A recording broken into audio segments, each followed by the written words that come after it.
जय श्री राम जय जगन्नाथ जय महिमा लेख हर हर महादेव किसी असुविधा नहीं बापा माँ को पचारू ना जो मैंने बापा माँ को पचारू ना कि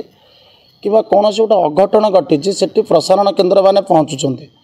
किंतु जोटी बापा माँ को पचरा जाऊँगी सेठी पहुँचुना कारण धर्म आज रही दिन राति आज हूँ 70 भाग भल अच्छी बोली किसी 30 भाग जोटा लोकलोचन को आसूँ प्रसारण हो साधारणतः आपण को मुझे जदि कथार पचारे कि आज्ञा महामंत्र कौन कहले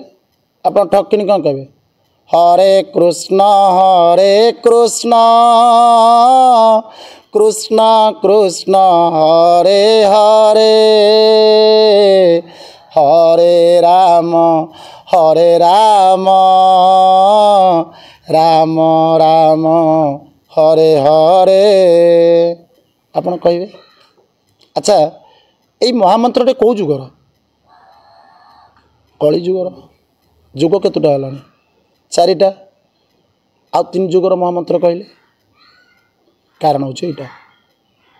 जदि आमे प्रत्येक पिला को जुग विषय चिंता पढ़ाऊे से जुगरे रामंकर विषय पढ़ेले कृष्ण विषय पढ़ेले शिवं विषय पढ़ेले सब पढ़ुचे आम प्रथम हूँ आम ओडिया अक्षर खबर कागज पढ़ला पूर्व आम अक्षर पढ़ा दरकार आम सत्य त्रेतया द्वापर कली बोली आम कहे 4टी जुग आसी से 4टी जुगरे 4टी महामंत्र अच्छे आपण 4टी महामंत्र को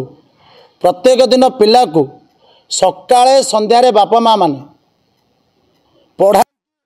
एवं कहतु गुरुजन मान को बापारे मुंडिया मारे बहु घर को आणुंती कहतु जे आमर